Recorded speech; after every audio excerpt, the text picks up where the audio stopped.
la galère. Galère totale. Ok, donc.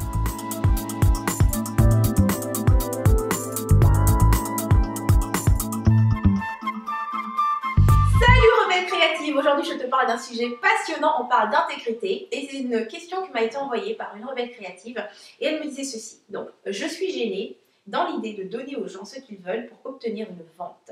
Je veux rester intègre et produire du contenu et des supports numériques pour les autres, mais en fonction des élans de mon cœur. Alors, comment rester soi-même sans rentrer dans une logique de production? J'adore cette question parce que oui, j'ai souvent dit dans plusieurs, que ce soit dans mes conférences web ou alors dans d'autres capsules, que c'était très important de donner aux gens ce qu'ils veulent.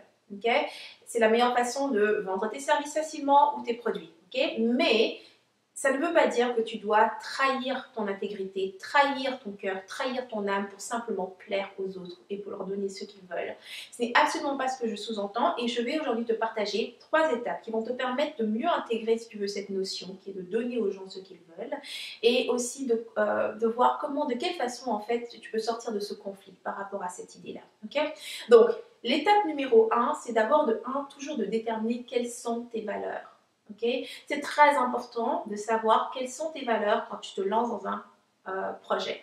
Pourquoi? C'est que tu veux toujours commencer par l'individu. Et dans ce cas-ci, quand tu commences l'individu, il n'y en a qu'un, c'est toi. Donc c'est pour ça que tu commences par tes valeurs. Ce sont tes valeurs qui vont te guider vers ta communauté, c'est-à-dire les gens que tu vas servir. Quand tu commences par ton idée, voilà ce qui se passe. C'est que tu es là et tu perfectionnes ton idée. Et une fois que ton idée est prête, tu te dis, ok, qui est-ce que je pourrais aider avec ça, tu vois. Et là, tu essaies de voir qui est-ce qui aurait besoin du service ou bien de l'idée que tu as. Et c'est ça le problème, c'est que tu ne sais pas du tout qui est-ce que tu vas attirer vers toi. Tu n'en as aucune idée puisque voilà, tout partait à partir de ton idée. Et c'est pourquoi l'idée de leur donner ce qu'ils veulent peut être très dérangeante parce que tu ne sais absolument pas qui va venir vers toi, tu ne sais pas ce que cette personne veut de toi. Et oui, bien sûr que c'est très dérangeant l'idée de devoir leur donner ce qu'ils veulent. Okay, donc c'est pourquoi tu dois le faire à l'envers. C'est très important de commencer d'abord par tes valeurs. Une fois que tu as déterminé quelles sont tes valeurs, je vais te donner un exemple super concret. Quand je commençais, si tu veux, je me dirigeais vers le développement personnel, donc j'étais en transition donc de décoration d'intérieur vers le développement personnel. J'ai eu à me poser cette question-là parce que avec toute l'approche que j'avais qui était par rapport à mon idée dans la décoration d'intérieur, j'étais en train de m'attirer des gens avec lesquels je n'avais pas du tout envie de travailler. Donc je me suis posé les questions, quelles sont mes valeurs ? Intégrité, dignité, amour, respect, bienveillance. C'était toutes des valeurs que finalement, quand je me posais la question, okay, quelle est la communauté qui partage ces valeurs? Ce sont les communautés spirituelles. Okay, j'étais pas du tout une femme qu'on aurait pu... on n'aurait pas pu dire que j'étais une femme spirituelle et encore moins religieuse. Je me considérais plutôt comme une intellectuelle qui était très fière de ma capacité de raisonnement. Donc forcément, je ne m'identifiais pas du tout aux communautés spirituelles et j'ai d'ailleurs plein de jugements par rapport à ces communautés-là. Mais si je regardais réellement mes valeurs, je pouvais voir que j'avais certainement bien plus de points communs avec les communautés spirituelles qu'avec le groupe des femmes mondaines, ambitieuses, habituelles qu'on montre dans la société et les soirées VIP et autres. Okay, donc, c'est très important de commencer par l'individu. Étape numéro 2, c'est de se libérer de tout jugement. Okay, comme je te dis, à partir du moment où je regarde mes valeurs, je me rends compte que je suis bien plus proche de communauté spirituelle que de n'importe quoi d'autre. Il a fallu vraiment que j'apprenne à me libérer des jugements que j'avais. Donc le premier mouvement que j'ai eu à faire, que j'ai fait en fait, c'était d'aller me rapprocher, si tu veux, de tout ce qui était plus zen. Parce que oui, le zen est en fait l'approche la plus... la plus anonyme, si on veut, de la spiritualité. Okay, c'est celle où on ne parle pas réellement de créateur ou du divin ou quoi que ce soit, on est vraiment dans la spiritualité par rapport à l'être humain, tout simplement. Donc c'est comme ça que je me suis rapprochée, si tu veux, des communautés spirituelles. Et seulement une fois que j'ai pu être en paix et être bien là où je me sentais bien, parce que encore une fois, je ne me suis pas forcée à faire ça, c'était juste ce qui donnait un sens. Je n'avais rien à gagner à le faire.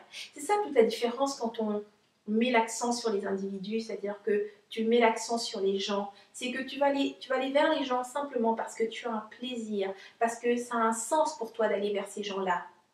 Et seulement, étape 3, tu arrives à l'idée qui est de les servir. Et comment tu fais ça? C'est de trouver le point commun entre ton idée, entre ce que toi tu as envie d'apporter à ce monde et ce que les gens dans ta communauté veulent. Tu vois, quand tu le fais dans ce sens-là, tu n'as plus peur de découvrir ce qu'ils veulent. Au contraire, tu ne veux qu'une chose, c'est les aider et les servir parce que tu es à ta place, tu es entouré des gens que tu as envie de servir. Donc quand je dis donne aux gens ce qu'ils veulent, c'est pas n'importe qui. Et si tu fais les choses de la bonne façon, tu n'auras jamais aucun problème par rapport à ça. Il y a une citation de Aristote que j'ai envie de te lire, qui est vraiment géniale et qui dit « Où ton talent rencontre les aspirations du monde, là réside ta vocation. » C'est super important de d'abord s'entourer des bonnes personnes pour ensuite offrir quelque chose. C'est dans cet ordre-là que se font les choses et c'est comme ça que l'idée qui est de donne aux gens ce qu'ils veulent prend tout son sens. Okay? Donc maintenant, j'aimerais te poser la question. Dans les commentaires, dis-moi, si tu reviens à tes valeurs, ok? Uniquement à tes valeurs, pas qui serait en mesure d'acheter ce que tu as ou bien à qui est-ce qui serait intéressé par ton idée, qui est-ce que ça peut sauver ton idée. Non, juste reviens à tes valeurs. Si tu reviens juste à tes valeurs, quelles sont tes valeurs et quelles sont les personnes qui partagent tes valeurs? Pas quelles sont les personnes à qui tu peux vendre quelque chose. Quelles sont les personnes qui partagent tes valeurs?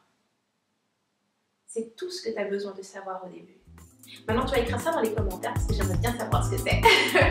Donc, ça termine cette capsule. Si tu as aimé cette inspiration, tu cliques sur j'aime et tu partages autour de toi. Si tu veux d'autres inspirations comme celle-ci, rejoins-moi sur rebellecreative.com, inscris-toi et tu recevras mes prochaines inspirations de mon cœur vers ton mail.